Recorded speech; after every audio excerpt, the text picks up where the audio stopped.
गुरुग्राम में खुले में नमाज का जो मामला है लगातार तूल पकड़ता हुआ नजर आ रहा है। सेक्टर 44 में भी लोगों ने खुले में नमाज का यहां पर विरोध किया। सेक्टर 47, सेक्टर 12A और सेक्टर 37 में खुले में नमाज का पहले ही विरोध हो चुका है। सेक्टर 44 में उस वक्त हंगामा हो गया जब कुछ लोग खुले में ही नमाज अता करने के लिए पहुंच गए। इसी बीच आए कुछ लोगों ने इसका विरोध किया। हंगामा बढ़ता देख पुलिस भी मौके पर पहुंची और पूरे मामले को शांत करवाया गया। वही सेक्टर 37 की बात करें तो जिस जगहों पर खुले में नमाज अता की जाती है वहां शुक्रवार को हिंदू संगठनों ने कीर्तन और भंडारा भी किया। नमाज के लिए यहाँ पे 2 बार जमात होती थी, एक होती थी 1 बजे और दूसरी 1:30 बजे। कुछ लोग आ गए और उन्होंने यहाँ पे मतलब दंगा भड़काने की कोशिश की, जय श्री राम के नारे लगाए और मतलब वही जैसे वो लगाते आ रहे हैं कि मतलब गद्दारों के लिए जगह नहीं है इस देश में। वो मुसलमानों को गद्दार ही तो कहते हैं ना वो, तो ऐसा नहीं होना चाहिए। वही हुआ आज, वो आ गए 2-4 नारे लगा के यहाँ पे पूरा डिस्टर्ब कर दिया, नमाज ही नहीं होने दी सर।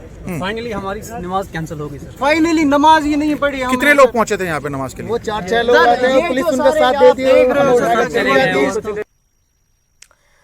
तो नमाज पर विवाद कोई नया मामला नहीं है। गुरुग्राम में नमाज विवाद पर सीएम मनोहर लाल ने भी बयान दिया है कि खुले में नमाज के लिए सभी 37 जगहें चिन्हित की गई हैं जहां पर जगहों की परमिशन रद्द है। गुरुग्राम में खुले में नमाज की इजाजत नहीं है, धार्मिक स्थलों में ही नमाज अता की जाए, ये कहना है हरियाणा के सीएम मनोहर लाल का। खुले में नमाज की प्रथा तर्क संगत नहीं है। तो जिस तरीके से आप देख सकते हैं कि लगातार गुरुग्राम में नमाज को लेकर विवाद बढ़ता जा रहा है। इसी बीच हरियाणा के सीएम मनोहर लाल की तरफ से बयान दिया गया है कि खुले में नमाज की प्रथा तर्क संगत नहीं है, धार्मिक स्थलों में ही नमाज को अता किया जाना चाहिए।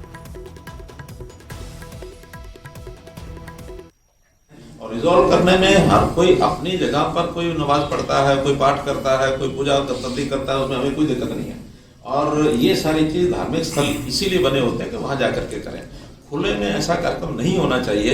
ये नमाज पढ़ने की जो प्रथा यहाँ खुले में हुई है ये कतई भी सहन नहीं की जाएगी, लेकिन इसमें से उन साथ बैठ करके एमिकेबल सोल्यूशन निकाला जाएगा।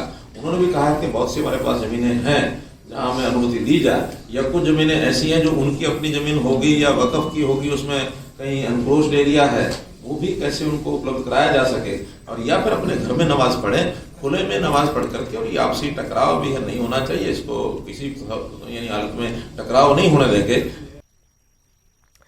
बेअदबी मामले की जांच कर रही पंजाब पुलिस की एसआईटी ने एक बार फिर से सिरसा डेरे के सच्चा सौदा में अचानक से दबिश दे दी। SIT incharge IG SPS Parmar ने डेरा के vice chairperson doctor PR Nain से यहां पर पूछताछ की। करीब 4.5 घंटे तक ये पूछताछ चली है, जिसमें एसआईटी ने डॉक्टर पीआर नैन से 75 के करीब यहां पर सवाल पूछे, जिसका जवाब भी उन्होंने दिया है। लेकिन एसआईटी को करीब 125 सवालों के जवाब अभी तक नहीं मिल पाए हैं।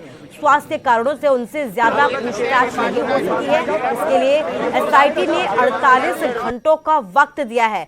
वही राम रहीम की करीबी विपासना इंसा से पूछताछ नहीं हो पाई है। डेरे प्रबंधन की तरफ से यह बताया गया है कि वो काफी लंबे वक्त से डेरे नहीं आ रही है। As per the directions of the Honorable High Court, we had come here to the Dera to question Dr. P.R. Nain.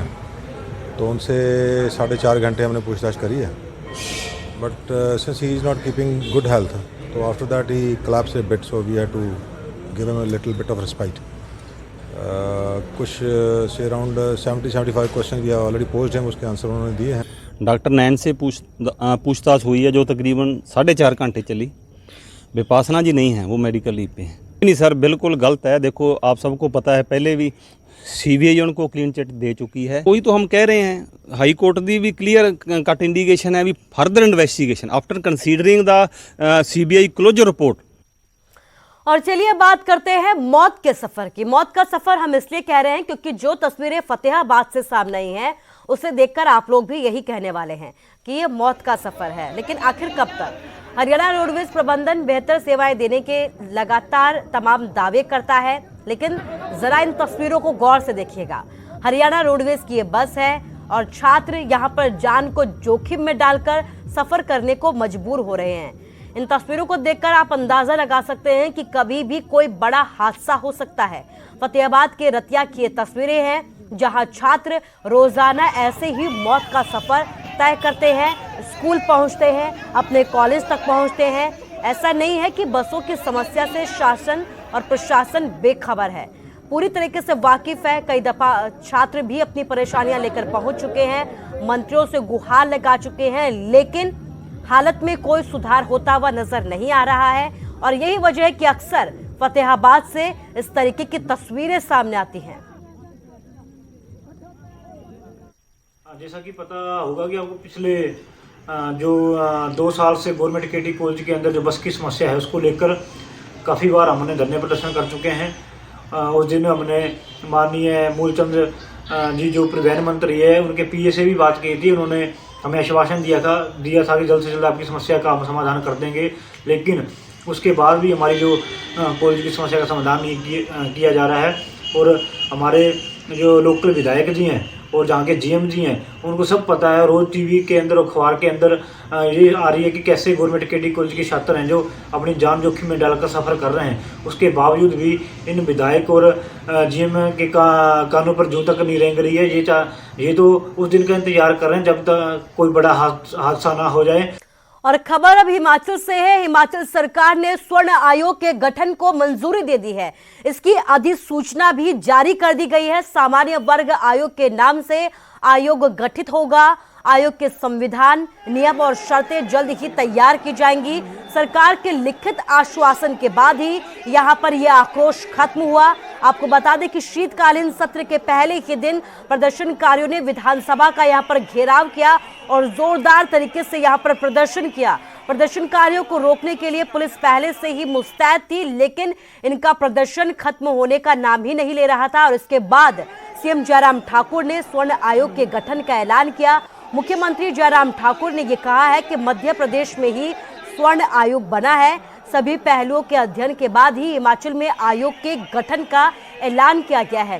प्रदेश में किसी भी वर्ग विशेष के बीच गलत संदेश ना जाए और समाज में एकता बनी रहे, ये कहना है सीएम जयराम ठाकुर का।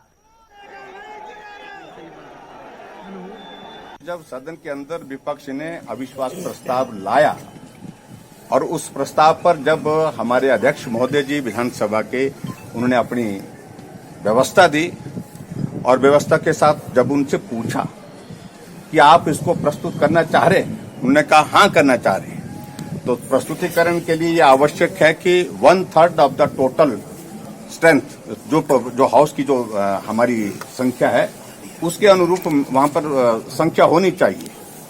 वो संख्या कुल मिलाकर के जो खड़े हुए थे जितने भी सदस्य, शायद मेरे में 20 लोग खड़े थे और वो संख्या जो है उस प्रस्ताव को स्वीकार करने के लिए जो जितनी जरूरी चाहिए तो उतनी से है ही नहीं, 23 चाहिए थे।